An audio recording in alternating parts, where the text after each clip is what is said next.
প্রিয় student, welcome আমার YouTube চ্যানেলে এসকেবি ম্যাথ অ্যান্ড ফিজিক্সে। তো শুরু করব আজকে কিছু বাছাই করা ম্যাথ যেগুলো খুব ইম্পর্টেন্ট এবং পরীক্ষার হলে বারবার আসে, এবং বারবার করতে গেলে অঙ্কগুলোকে বারবার করতে গেলে কি করতে হবে, আমাকে বারবার প্র্যাকটিস করতে হবে। দেখলাম ছেড়ে দিলাম, পারবো না, অঙ্কটা করতে হবে। কোনো সেট করতে গেছি, অঙ্কটা পাচ্ছি, এটা তো পারি, ছেড়ে দিলাম, করব না, পারবো। তাতে কি হবে জানো, একটা পারা অঙ্ক সেটে যদি তুমি করতে থাকো, বারবার করতে থাকো, বারবার করতে থাকো, তোমার হাত চলতে থাকবে, বারবার কাটাকাটি হবে, বারবার তুমি প্র্যাকটিস করতে, অঙ্কটা তোমার মাথায় মালার মতো গেঁথে যাবে, তোমার ব্রেনে ঢুকে যাবে অঙ্ক। পরীক্ষার হলে তোমাকে আর অঙ্ক করতে হবে না, কলম ছাড়াই তুমি উত্তর বের করবে। তো আজকে যে অঙ্কগুলো নিয়ে এসেছি সেই অঙ্কগুলো ইম্পর্টেন্ট এবং পরীক্ষার হলে বারবার আসে এবং বারবার ভুল করে, এবং সময় যাতে কম লাগে এবং কি করে সময়কে বাঁচানো যায় তুমি পারবে। কোনো ট্রিক্স লাগবে না। কিছু অঙ্ক ট্রিক্স থাকে যেগুলো মনেও থাকে, বাকি যেগুলো একটু জটিল টাইপের অঙ্ক সেগুলো ট্রিক্স মনে থাকে না। সেগুলো যখন মনে থাকবে না, তুমি তখন দেবানন্দের হিন্দি ফিল্ম ছেড়ে দিয়ে বাংলায় ফিরে আসবে, তখন তুমি আবার সেই তোমার নতুন করে যেটা পুরনো পদ্ধতি যেটা তুমি করেছিলে সেই পদ্ধতিতে তুমি ফিরে আসবে আবার সেই অঙ্কতে। তো সেটা তো তুমি প্র্যাকটিস করছো না, তাতে কি হবে? সেটা তো ছেড়ে দিয়েছো অনেক দিন আগে, সেই পদ্ধতিটা তুমি ছেড়ে দিয়েছো অনেক দিন আগে। এখন তুমি করেছো নতুন নিয়ম, এইভাবে কান ধরছো, এইভাবে কান ধরছো, পরীক্ষার হলে গিয়ে ধরতে গিয়ে আর হাত পৌঁছাচ্ছে না কান অবধি, তুমি ভুলে গেছো। তোমাকে পুরনো পদ্ধতিতে আবার অঙ্কটা শুরু করতে হবে, কিন্তু তুমি তো ছেড়ে দিয়েছো অনেক দিন আগে। তোমার কি সেই জায়গাটা হাত স্পিডে চলবে? চলবে না। পরীক্ষার হলে সেই জায়গাটা সেই নিয়মে হাত স্পিডে চলবে না। তুমি এখন ধরেছো এইভাবে, পৌঁছাচ্ছে না হাত কান অবধি, কোথায় কান খুঁজে পাচ্ছ না, পরীক্ষার হলে গিয়ে ফিরে আসছো সেই পুরনো পদ্ধতিতে, সেখানে গিয়ে তোমার আর হাত চলবে না, স্লো হয়ে যাবে সেই জায়গাটা, কারণ তুমি সেই পদ্ধতিতে অঙ্কটা প্র্যাকটিস করোনি, ছেড়ে দিয়েছো অনেক দিন আগে। তো তোমাকে অঙ্ক শিখতে হবে আগে, মোট কথা তোমাকে অঙ্ক শিখতে হবে। অঙ্ক তুমি যেদিন শিখতে পারবে, নিজে নিজে ট্রিক্স বের করবে, এবং অঙ্কের শেষ মুহূর্তে কি পদ্ধতি আসছে, মানে কতটুকু আসছে শেষ পজিশনটা, সেটাই হচ্ছে ট্রিক্স। আমিও ট্রিক্স যেটা দেখাই সেগুলো অঙ্ক ট্রিক্স থাকে। কেন থাকে মনে? বারবার অঙ্ক প্র্যাকটিস করতে হয়। একটা সেট প্র্যাকটিস করতে গেলে 30টা 35টা করে অঙ্ক থাকে, বিভিন্ন টাইপের অঙ্ক থাকে, বিভিন্ন টাইপের অঙ্কগুলো প্র্যাকটিস করতে হচ্ছে। এখন একটা অঙ্ক ব্রেন খাটাচ্ছি, এটা পরে একটা অঙ্ক আলাদা, অন্য ব্রেন খাটাও, তারপরে সাইন কস থিটা, তারপরে চক্রবৃদ্ধি, তারপরে সরল সুদ। এই যে প্র্যাকটিস, বারবার তোমাকে প্র্যাকটিস করতে হবে। যে অঙ্কটা পারি না, শর্টে ভুলে যাচ্ছি, তখন আবার বড় করে নামাতে হচ্ছে। তো বড় করেও তোমাকে নামাতে হবে, যেন পরীক্ষার হলে বড় করে কাটাকাটিটা তোমার তাড়াতাড়ি হয়। তো অঙ্ক আগে তোমাকে শিখতে হবে। তুমি কতটা অঙ্ক শিখেছো, কত দূর অঙ্ক জানো, কটা বই পড়েছো? ভালো স্টুডেন্ট স্কুল লাইফে দেখবে, ভালো স্টুডেন্ট একটা দুটো বই পড়ে না, একটা রাইটারের বই নিবে আর একটা রাইটারের বই নিবে, দুটো মিলাবে, দুটো মিলিয়ে বই পড়বে, বই পড়ে পরীক্ষার হলে দুটো মিলিয়ে লিখবে, তাতে নম্বর ভালো পায়। কেন পায়? এক রাইটার এক ভাষায় লিখছে, আরেক রাইটার আরেক ভাষায় লিখছে। অঙ্ক এক রাইটার লিখেছে এইভাবে সলভ করেছে, আরেকজন আরেকভাবে সলভ করেছে। তোমার যেটা ভালো লাগে, তোমার মাথায় যেটা ঢুকবে সেটা তুমি নেবে। বুঝতে পারলে? তো শুরু করতে যাচ্ছি। দেখো প্রথম ম্যাথটা আমরা আগে কি করতাম, তুমি যদি শর্ট নিয়ম না জানো, না ভুলে যাও, তাহলে 58 নম্বর এই একটা অঙ্ক দেখো, যে কোনো একটা শহরের জনসংখ্যা ছিল 9000, পুরুষের সংখ্যা 8% বৃদ্ধি, মহিলার সংখ্যা 5% বৃদ্ধি, তাতে মোট জনসংখ্যা হয়ে গেল 9600। আমরা আগে কি করতাম, ধরি এক্স হচ্ছে পুরুষ, 8% বৃদ্ধি, প্লাস 9000 থেকে এক্স বাদ দিলাম, পুরুষ 9000 থেকে এক্স বাদ দিলাম, মানে পুরুষ বাদ দিলাম, থেকে গেল মহিলা 5% বৃদ্ধি ইকুয়াল টু 9600। তুমি যদি শর্ট নিয়ম না মনে থাকো, তাহলে তোমাকে আবার এই পদ্ধতিতে ফিরে আসতে হবে। কিন্তু ফিরে আসলে তুমি ছেড়ে দিয়েছো অনেকদিন আগে, তোমার কাটাকাটি স্লো হয়ে যাবে, ওই জায়গাটা একদম পাক্কা স্লো হবে, তুমি দেখে নিও, মিলিয়ে নিবে। আমরা আগে এটা করতাম, কিন্তু শর্ট পদ্ধতি যদি তোমাকে মনে রাখতে হয়, তোমাকে বারবার প্র্যাকটিস করতে হবে। শর্ট পদ্ধতিতে দেখাচ্ছি, দেখো আগে ছিল 9000, 8% পুরুষে বৃদ্ধি, 5% মহিলা বৃদ্ধি। বৃদ্ধি হওয়াতে হয়েছে কত? 9600। কততে হয়েছে? 9600 হয়েছে। এখান থেকে পার্সেন্টেজটা বের করে নেবে। পার্সেন্টেজটা কী করে বের করবো আমি? এখানে দেখে নাও, 9600 বৃদ্ধি 100-এ কত? দুটো শূন্য কাটো, একটা কাটো, 3 তিরিকে 9, 3 দুগুণে 6, 20/30। 20/30 তুমি এখানে লেখো, 30 বলছি, সরি 3, এখানে লেখো, এলিগেশন করে দাও, বিয়োগ করে দাও, 3 8 24, বিয়োগ করো। এটা বিয়োগ করো, এটা বিয়োগ করো, বা এটা বড় হচ্ছে তাহলে এটা প্লাস থাকবে, এটা মাইনাস হবে, তাই না? 3 8 24, তাহলে 4/3, এদিকে থাকবে 4/3, বিয়োগ করলাম 4/3, এদিকে থাকবে 20 থেকে 5, তাহলে 5/3, 5/3 এদিকে থাকলো, তার মানে এটা পুরুষ, এটা মহিলা, নিচে নিচে কাটো, 5:4, টোটাল ইউনিট কত? 9000, তার মানে 5:4 ইকুয়াল টু কত? 9 ইউনিট। তাহলে 9 ইউনিট সমান সমান 9000, 1 ইউনিট সমান সমান কত? সরি, 1 ইউনিট সমান সমান 1000, তাহলে পুরুষের সংখ্যা বলেছে কত? এই যে 5 ইউনিট, 5000, এর সাথে 5 গুণ করে দাও, 5000। এবার তুমি যদি এটুকুও না করতে চাও, তুমি কি করবে? পুরুষের সংখ্যা বের করতে বলেছে, পুরুষকে উপরে লেখো, যোগ করে কত হয়? 9 হয়, ইন্টু 9000, কেটে দিলে কত হয়? 5000। এইটুকু করতে হবে না, এইটুকু করলে হয়ে যাবে। 5/9, 9 কেন লিখলাম? যোগফল 9, তাহলে 5/9 বেরিয়ে যাবে। তো ইউনিট করতে গিয়ে আমরা ইউনিটে বের করছি এইভাবে। কখনো কি বলা হয় যে এইভাবে বের করো 5/9 ইন্টু 9000? কখনো কি বলে না, দরকার নাই, এটা করো। 3 লাইন লিখতে হচ্ছে, এখানে 1 লাইন কভার, 1 লাইনে কভার। যদি বুঝতে পারো যে 5000 হবে মাইন্ডে, ক্যালকুলেশনে, কলমে টাচ করতে হবে না। তো এটাকেই বলে শর্ট। তো তোমাকে ফার্স্ট হতে হবে অঙ্ক, তোমাকে শিখতে হবে। তুমি শিখো আগে অঙ্ক, তারপরে তুমি শর্টে আসবে। না শিখে আমাকে শর্ট দেন, শর্ট করো, এই করো, সেই করো, কিচ্ছু মনে থাকবে না, গোলায় ফেলবা সব পরীক্ষার হলে। 41 আর 42, 41 নম্বর অঙ্কটা ম্যাথ, এটা ট্রিক্সও হয়। কেন মনে থাকে? বারবার প্র্যাকটিস করলেই মনে থাকবে এই টাইপের অঙ্ক করলে। 3 জন পুরুষ 6 জন মহিলা, শেষের লাইনে বলেছে 12 জন পুরুষ 8 জন মহিলা, কত দিনে করে? 20 দিনে। এবার তুমি কি করবে? শর্ট নিয়ম, এই টাইপের অঙ্ক থাকলে শর্ট নিয়ম কীভাবে করবে? তুমি পরের পুরুষটাকে আগে লেখো আর উপরের পুরুষটাকে নিচে লেখো, প্লাস পরের মহিলাটাকে আগে লেখো, উপরের মহিলাটাকে পরে লেখো, ইকুয়াল টু 20 দিন। লসাগু কত? 6, 3 দুগুণে 6, 12 দুগুণে 24, 8, থাকলো কত? 32/6 ইকুয়াল টু 20।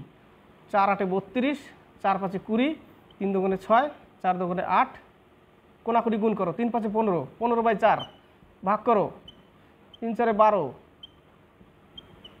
3 পূর্ণ 3-এর 4 উত্তর। এটা এইভাবে করা যায়, শর্ট নিয়ম। নাহলে তোমাকে কনভার্ট করতে হবে। কি করতে হবে? পুরুষ বা মহিলায় কনভার্ট করতে হবে, তাই না? 3 জন পুরুষ ইকুয়াল টু 2 জন, 6 জন স্ত্রী লোক, এইভাবে তোমাকে কনভার্ট করতে হবে। পুরুষ বা মহিলায় কনভার্ট করে তারপরে তোমাকে অঙ্কতে আসতে হবে। দরকার নেই এই টাইপের অঙ্ক, মনে রাখো এই টাইপের অঙ্ক এইভাবে শর্টে চলে আসে, ঠিক আছে? মনে রাখবে, পরের পুরুষটাকে আগে লিখবে, পরের মহিলাটাকে উপরে লিখবে, বা মহিলার পুরুষের নিচে পুরুষই লিখবে, কিন্তু আগেরটাকে নিচে লিখবে। এখানেও সেম, নিচে লিখবে। ভুল করে এটা আগে এটা পরে না, তাহলে কিন্তু অঙ্ক হবে না। 42 নম্বর, এটাকে কি করবে?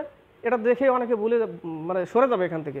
আরে তুমি আগে √20 বের করো। 20 বের করতে গেলে 4 5 20 মানে 2√5, 20 হচ্ছে 2√5, আর 45-এর হচ্ছে 3√5, 45-এর হচ্ছে 3√5, আর ওদিকে আছে 125-এর কত হবে? 5√5, 125-এর 5√5, 125-এর 5√5, 45-এর 3√5, আর 20-এর হচ্ছে 2√5। এবার তুমি বসাই দাও ওখানে।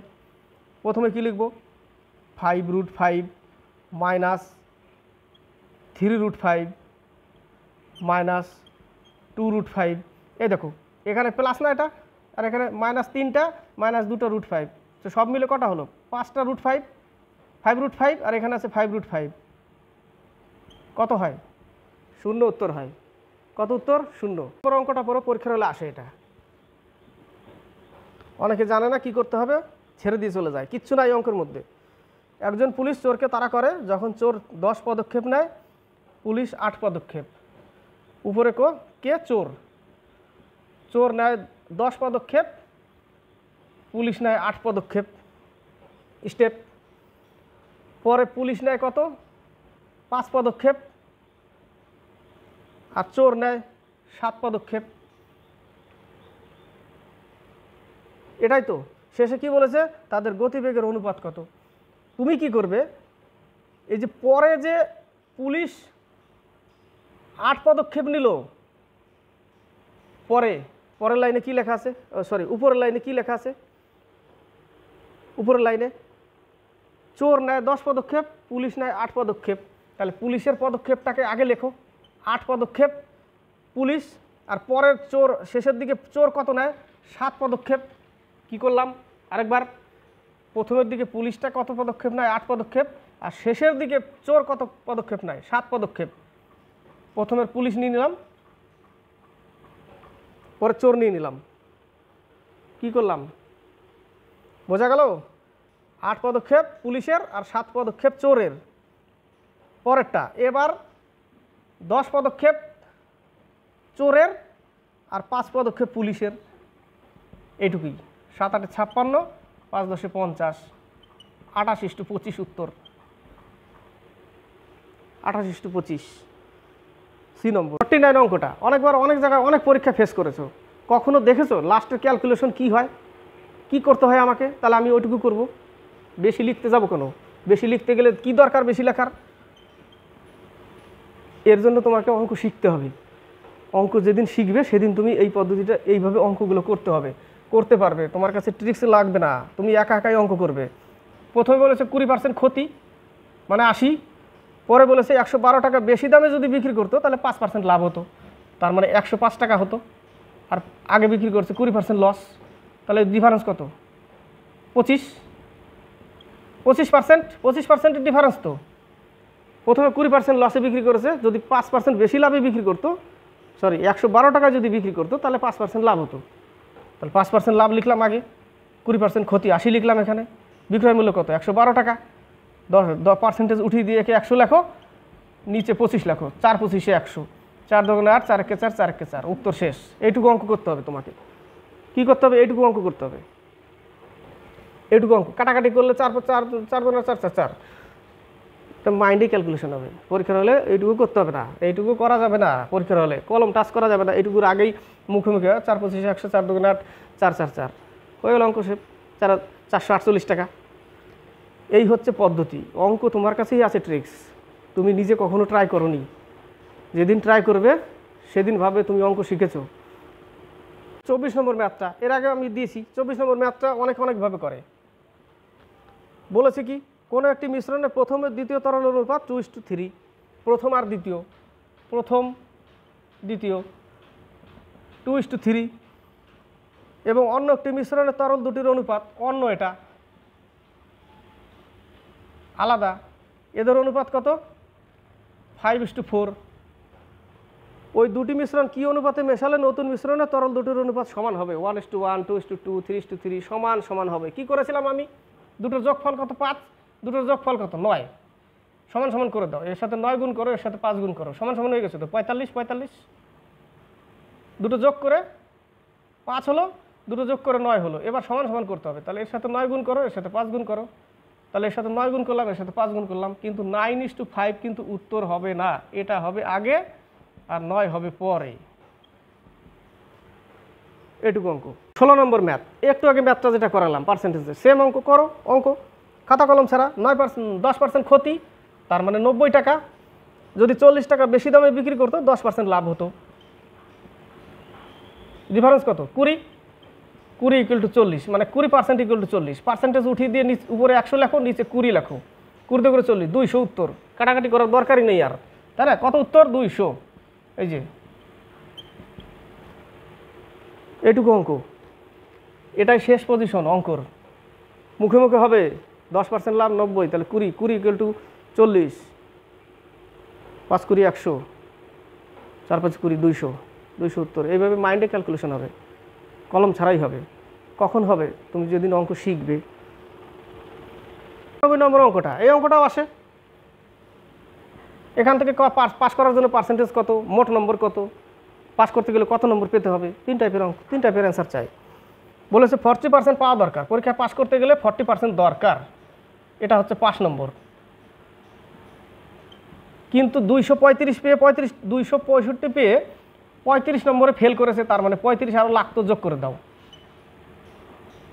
300 নম্বর। তার মানে পাস করতে গেলে 300 লাগবে, তার মানে 40% = 300, 40% = 300 মোট নম্বর পেয়ে যাবে।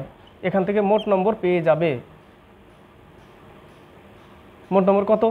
এখান থেকে কাটো, 4 25 100, 3 25 75, 750 হচ্ছে উত্তর। ক্যালকুলেশন ফাস্ট হতে হবে, অঙ্ক শিখতে হবে, ক্যালকুলেশন ফাস্ট হতে হবে। যে ট্রিক শিখেছে, যেটা আসে ট্রিক সেটা তো করবে, বাকিগুলো তোমার ক্যালকুলেশন ফাস্ট হলে তুমি এমনিই পারবে অঙ্ক। পরীক্ষার হলে এমনি ধারার ধার নেমে যাবে, বুঝছাও? ধারার ধার নামবে। এটার একটা ট্রিক্স আছে, ফর্মুলা আছে, n1 - 1 t1, n2 - 1 t2। n মানে গুণ, n মানে গুণ, t মানে বছর, t1 এটা প্রথম বছর, আর t2 হচ্ছে দ্বিতীয় বছর। দ্বিতীয় বছর হাতের লেখা দিয়ে লাভ নাই, শুনে নাও তাহলে বুঝতে পারবে কী লিখেছি। বলেছে 4 বছরে দ্বিগুণ হয়, প্রথমের লাইনে দ্বিগুণ 2 - 1/4, 2 গুণ বলেছে, দ্বিগুণ এখানে লিখলাম এনের জায়গায়, 4 বছর, t1 এর জায়গায় 4। কত বছরে? সুদে মূলে 8 গুণ হবে, 8 গুণ এখানে লিখলাম 1/t2, উপরে থাকবে 1/4 = 7/t2, বজ্রগুণ করে দাও, 4 7 28 = t2, 28 বছর।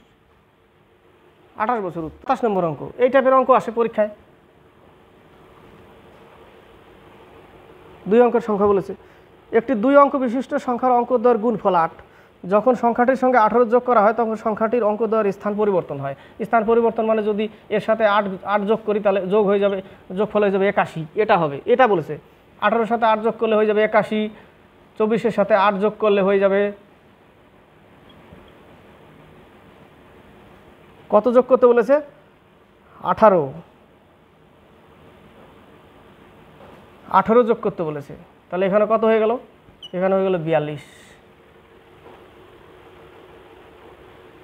উত্তর তো পেলাম। 24কে নিলাম, 18 যোগ করলাম, উল্টে গিয়ে 42 হয়ে গেল। দেখো 24 হয়ে গেল 42, উল্টে গেছে, 24 হয়ে গেছে 42, উল্টে গেছে। উত্তর কত? 24। কি করলাম? ওটাই করলাম। আবার বলেছে দুটোর গুণফল 8, তো গুণফল 8 আছে তো, 4 দুগুণে 8। 81কে নাও তো, 18 যোগ করো তো, হয় নাকি? 99 হয়ে যাবে। বাকিগুলো যোগ করো, ঘুরি ফিরে বাকিগুলোর সাথে 18 যোগ করো, উল্টাবে না। এই একমাত্র 24-এর সাথে যোগ করলেই উল্টাবে, 42 হয়ে যায়, 24 হয়ে যায় 42। এটাই বলেছে পরীক্ষায় প্রশ্নতে। একটা অঙ্ক দেখো, শেষ পজিশন কি আসে ওটাই ট্রিক্স। তার জন্য কি করতে হবে? তার জন্য তোমাকে অঙ্ক প্র্যাকটিস করতে হবে বারবার। এই টাইপের অঙ্ক আসলে কি করো? বলেছে কোনো সরল সুদে 3 বছরের জন্য বিনিয়োগ করা হলো কোনো টাকা, যদি সেই একই পরিমাণ টাকা 1% বেশি সুদে বিনিয়োগ করা হতো তবে 5100 টাকা বেশি পাওয়া যেত। 5100 টাকা বেশি পেত। সমীকরণটা কি হবে? ধরেন এই পি টাকা 3 বছরের জন্য r% মাইনাস পি টাকা 3 বছরের জন্য r+1/100 = 5100। বেশি পাওয়া যেত, মাইনাস তো করতে হবে, দুটোর মধ্যে ডিফারেন্স 5100। এটা কখনো দেখেছো অঙ্ক করে? তোমার শেষ পজিশন কি আসে? শেষ পজিশন যেটা ওটাই হচ্ছে ট্রিক্স, এর মধ্যে কিচ্ছু নাই। 1 × 3/100 = 5100, 3 × 17 = 5100। 1 ইউনিট সমান কত? 1 2 3 4, এটা উত্তর। এইটুকু অঙ্ক। এবার যদি এখানে বছর থাকতো তো কোনো ব্যাপার না, পার্সেন্টেজের সাথে বছর গুণ করো। এখানে পার্সেন্টেজ যদি আলাদা আলাদা দিত কোনো ব্যাপার না, এখানে আলাদা বসাও। 1% বেশি করতে তাহলে 1% যোগ করে বসাও ওর সাথে। কি বললাম? ধরে নাও এখানে r% এখানে 5%, 1% বেশি করলো, এখানে হয়ে গেল 6%। তাহলে আমি এইটুকু নিব আর এইটুকু নিব, ডিফারেন্স কত? 3 5 15, 3 6 18, তাহলে 18 - 15, ডিফারেন্স কত? 3 এর ডিফারেন্স বাই 100। যদি বছর 4 বছর দেয়, 4 = 5100। এইটুকু লিখবো, এইটুকু লিখবো, এত বড় অঙ্ক করার দরকার নাই তো, এইটুকু লিখবো আমি, জাস্ট বোঝানোর জন্য বললাম এটা।